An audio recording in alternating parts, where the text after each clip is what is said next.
Hello everyone, Jay here from the Minecraft Giants, and welcome back to another episode of Harry Potter and the Chamber of Secrets for the PS2, episode number 5, guys. And in today's episode, we are going to be going ahead and beginning the flying lesson.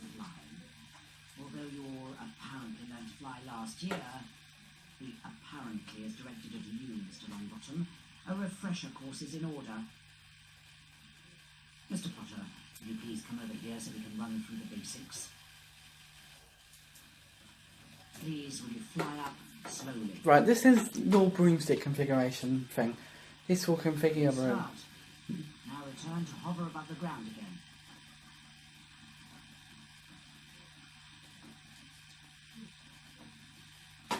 I love watching people get annoyed when you fail that section. Broom control, however basic. Let's try something a little more difficult. I assume you can see the magical rings. I can. Kindly fly through them all for me. I will do. Right. Yeah, guys, this is part number 5 of the Let's Play. Walk through a Let's Play, whatever you want to call it. I don't even know what I'm going to call this series at this point. But guys, if you are enjoying this series, please do like it. And let me know down in the comment section below. I'm saying this now because this bit's a bit laborious and will take a little while. But yeah, guys, if you are enjoying this series, yeah, if you're enjoying it, let me know. If you want me to do a playthrough of any other Harry Potter games, let me know.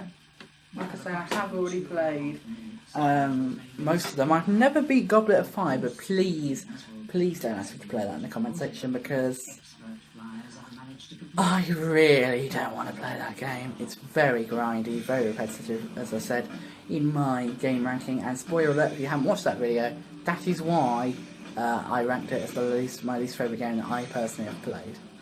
I could play Order of the Phoenix, but let's get Chamber of Secrets finished first before we start thinking about other games we can play in the series. I've never actually beat Order of the Phoenix, so I would like to beat that. But I don't know whether I'd want to do a Let's Play and look like an idiot, because this is what I always find funny. I know that if I started to play a game, and there'll be other people that will be cringing at me as much as I cringe at people when I watch them play this game for the first time. Or first time in a while and they forget certain things. But yeah. That's personally. Oh yeah, by the way, this if you didn't work out, this section of the game, these rings, are all house coloured. And you might be thinking, but Joe, there is no purple house. And you are right. But there is in this game for some reason. For some reason, Hufflepuff in this game are purple.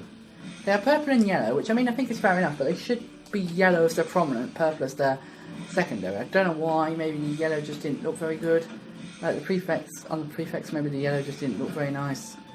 I don't actually know why they didn't use yellow, to be honest. I mean, that seems like a simple thing. There must have been a reason. I'm sure there's probably an explanation somewhere from the game development team saying we made them purple because this is the only game that Ravenclaw are purple. And in all the other games they're yellow like they're supposed to be. I do love Raven. Well, this is Ravenclaw rings. And here are the Gryffindor ones, the most hardest to go through. And also you have to go through in order to get the next one. This is the way how the game, this section of the course works. See, I hate it when you nearly do it, but don't. Because it's such a pain to try and get through these rings. You need to try and, like I say, get through all of these rings. About 84, I think it is, to get a distinction. An A plus is okay, but ideally you want a distinction, because then you can get 110 points and basically completely flatten the Slytherins in the first point ceremony. If they only get like 90, I think. But we're on track to get a decent amount. I don't think we are going to get distinction. I think we are going to get an A plus. No, maybe if I'd have gotten that ring, I could have gotten a distinction. Yep. Thought as much. I will redo this flying lesson, probably off camera. You just have to have a bit more precision. I think I dropped my finger off the X button at some point, which I think is why I failed that one. And when I got to the rings. Around 50 rings, and then we go right next to the ground. A funny thing you can try, if you're trying this part of the game for yourself, is if you fly out the area, she will shout at you and you'll be brought back, and also if you go near them, basically they'll all raise their hands above their heads and look really funny. So those are two things that you can do if you want to have a bit of a laugh while playing this game. I must say, I'm really enjoying playing this game so far. Right. Let's go and get this merit badge, and then we'll go and help the next person who needs help, who is looking for a potion jar. Brilliant. This guy is annoying purely because if you could fly, again, this is one of the other reasons why you might want to leave this till tomorrow. Again, it's up to you. At least get the merit badge, especially if you only got an A+. But if you can fly, you can get this guy's request and fly, run straight down there and then fly off that little platform down there. But obviously, I can't. Hello there, Harry. I've lost my potion jar and Professor Snape will kill me if I don't find it. Can you help me? Yeah, guys, why not? If you find the potion Again, as I said in the last episode, if you are looking just for this one and you want to know, always remember to click accept. Because if you don't, then the object won't spawn, because it's basically asking you if you want to do a side quest, and if you don't trigger it, I don't know why the game does that. To me it seems a bit odd that you would have to do it twice in order to get the game to run, but oh well. Anyway, this one is next to Hagrid's hut, like I said, which kind of begs the question, why does Hagrid have it? This kind of annoys me purely because you have to go, without a broomstick, this is a pain, you have to go all the way down here, come all the way back, and then go all the way down to the Quidditch gatehouse, which is a real pain. And again, the game, this is the other things that annoys me. The game constantly reminds you that you can end the day when you've finished all the tasks for the day. It encourages you to explore, and then kicks off when you don't end the day, by giving you really annoying memorable things, which I know have made people... I'm pretty tired, Harry. Aren't you? Even Hagrid's tired. Which I know have made people just want to end the day. And I've seen people play the game who have just flat out ended the day when one of those messages popped up, one of those little memorable things popped up, just because they couldn't bear it any longer. Which is annoying, because obviously we want... Oh, I know where it is. It's over here. It's really, really small. If I come right over here, here it is. You see how small it is? Brilliant. Which is annoying, because obviously we want people to explore the game as much as possible. So adding in an aspect like that makes it kind of seem redundant. Anyway, again, the most tedious thing we have to do now is run all the way round just to run all the way back again. And like I said, it's the thing about going to the end of that tunnel and using your broom is probably more effective for going to the Quidditch gatehouse. And again, you don't have to do that now, to be honest. Whoa, Hagrid, what are you doing all the way up here? It's been a long day. Time for a nice mug of cocoa and a good night's sleep. But earlier, Hagrid, you were saying that you would speak to me after I did the flying lesson. This first day, to be fair, it's one of the shortest ones. As a matter of fact, I think it is the shortest one. Even next to the Quidditch match. I think the last day, the day before the last one. I was thinking while I was running through and testing this game, that it's weird, because this game kind of ties together really randomly, in the sense that most of the days kind of tie together. I mean, this day ties to the last one, because this is the first day of term. This day mission I don't think ties to the night mission, but the night mission tonight ties to the next day mission. Someone over by the Quidditch gatehouse would like to give you a race. Then tomorrow, I'm sure that tomorrow's the day mission, the third day mission, ties in with the fourth night, that night's night mission.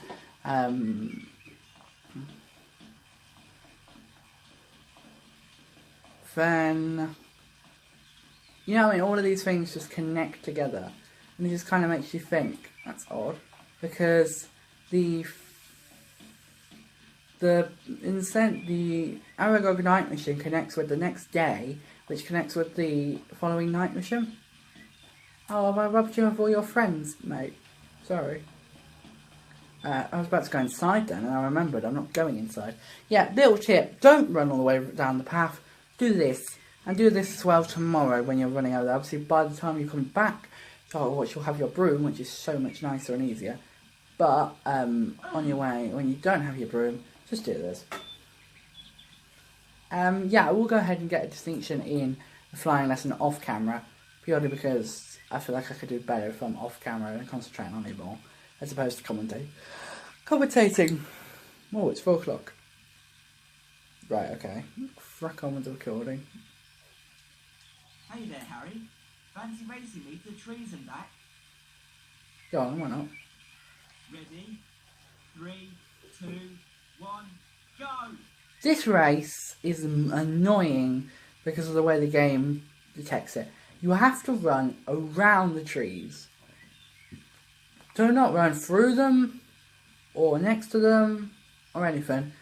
Run in a complete wide circle around the trees, and basically if the game doesn't fade to black when you get back to that spot, you know that you haven't done the race properly and the game doesn't like you as a result.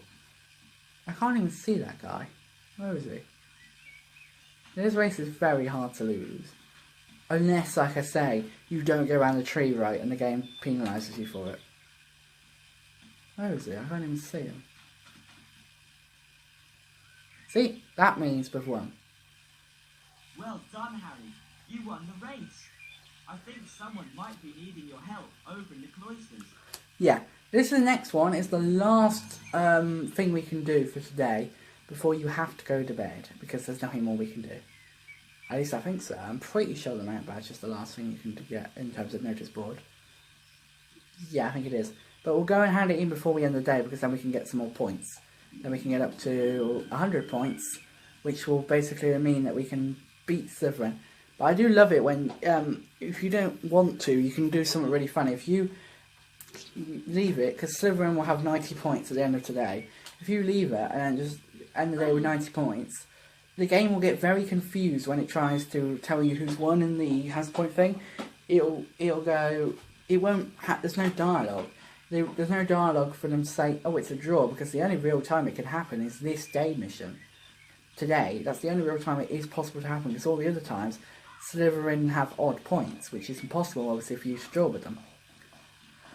So, this is the only time that will happen. Oh yeah, this door. No idea what this is. I think what it is it's Harry going up a tower, and then we just get up here. No idea, really. Not really going to comment on it. Right, so, yeah. Time is now getting on. Where am I going? As I say, I've been up now for 12 hours because I was recording most of the night last night because my sleeping pattern's been really mucked up recently. And then I fell asleep on and off during the day yesterday. And then I woke up at probably about 4:30, so about 11.5 hours. Can you help find it for me? Yeah, well then why not? If you find my copy of the Daily Prophet, Yes. can you bring it back here, to me? Yeah, of course. And I don't want it. I'm not going to read. Yeah, so this one, again, is next to Hagrid's hut. Which kind of makes me think, why has Hagrid got all these kids' stuff? Or what? It makes me think that, like, why has he got all their stuff? Or, why have all the kids been around Hagrid's hut for? You know what I mean? It kind of makes you think it's like, wait, hang on, what they've been doing around Hagrid's hut? But yeah, this one, much easier to find than the potion vial is. Potion jar, sorry. Oh look, there's Hagrid there. But we're going to sneak past him. We're going to run slightly in the middle here. Not going to take the path, purely because this next one is right squarely in front of us, pretty much. I think I can actually see it from here. There it is, you see it? Squarely in front of me. Keep running. Brilliant. No, it is. That would be the copy of the Daily Prophet that guy lost. He wants to read an article about the Quidditch World Cup.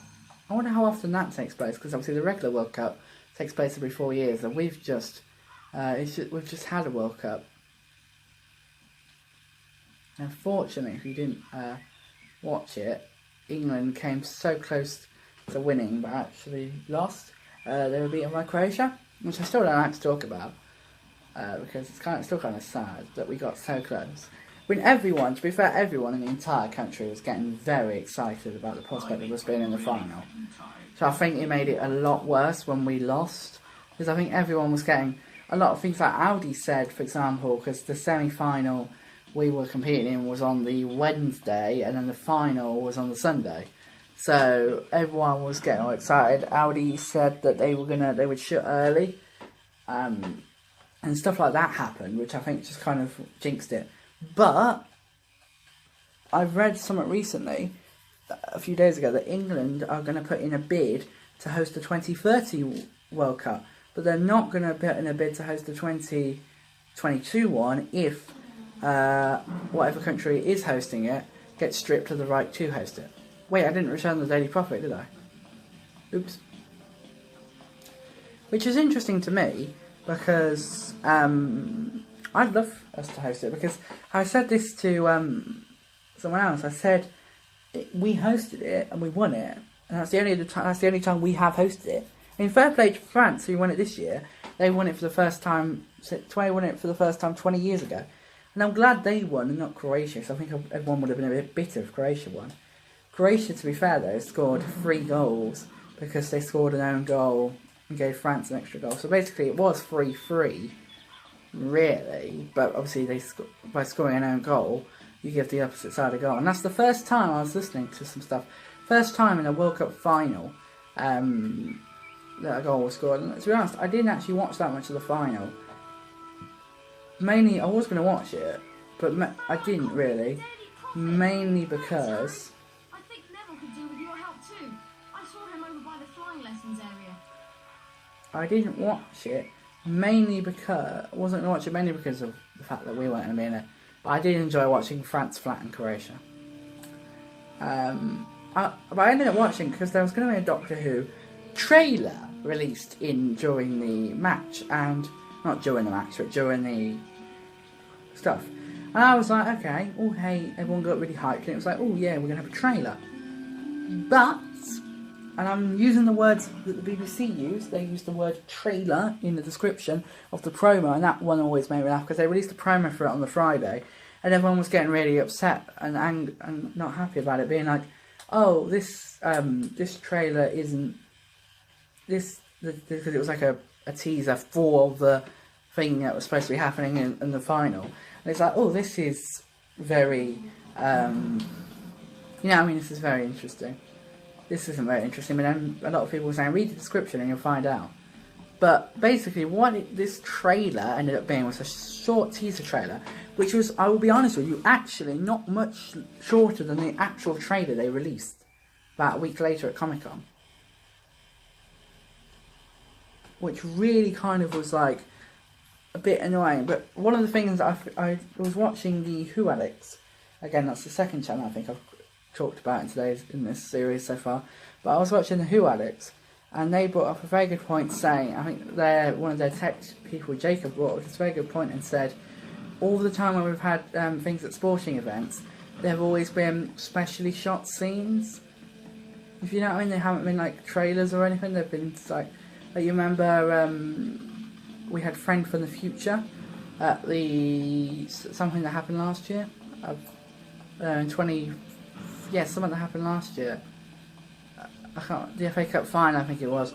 We had Friend from the Future airing. Wimbledon, the men's final last year, we had the 13th Doctor announcement, which was obviously a specially shot thing. And then this year, at the World Cup final, we had we had the other thing. We had this trailer. But then obviously they dropped a proper trailer at Comic-Con, which I think the teaser trailer got everyone hyped, but everyone felt a bit disappointed and let down, or at least I did, purely because of the fact that we were promised, we were told it was a trailer, and we were given a teaser trailer, which to me isn't the same thing. See if we've got these cards, and when the episode's done. Well, when the episode will do in a minute. Perfect, thank you. You'll disappear for me in a minute. Do you want to swap famous witches and wizards? I didn't actually mean to talk to you, but okay. I'll give you a card number 81. I don't think I have that card. For number 43, Cyprian Yalda. I don't have that card. Didn't think so. And you, sir? Do you collect famous witches and wizards cards? I do. Card number 36. Jocelyn Wadcock. Number 84, Rolling Pit. Here you are. Perfect. Sorry, my darling, but you're going to be on your own next time I see you because I'm going to take away all your friends. Because now they're going to despawn next time I come out there. I'm actually going to quickly check before I end the episode, see whether they'll despawn now, or whether I'll have to wait until I load the game to despawn them. They won't be there in the evening because they don't spawn there. Nobody is out in the evening. Right, that's 15 cards. Let's quickly... I think the telescope's next. Yes, so we can't do that, which basically means we're backed into a corner. Means the only thing we can do now... One of the things you could do if you wanted to is get some more beans, but really it's not needed. You can cope without beans. I'm kind of curious though. You know, are they gone? No, they're still there, okay. Anyway, let's end the day. But no, let's wait. We'll end the day in the next episode, guys. Thank you so very much for watching. This has been part number 5. Part number 6 will be in the next episode, guys. Thanks for watching. I'll see you all in the next video, guys. Goodbye.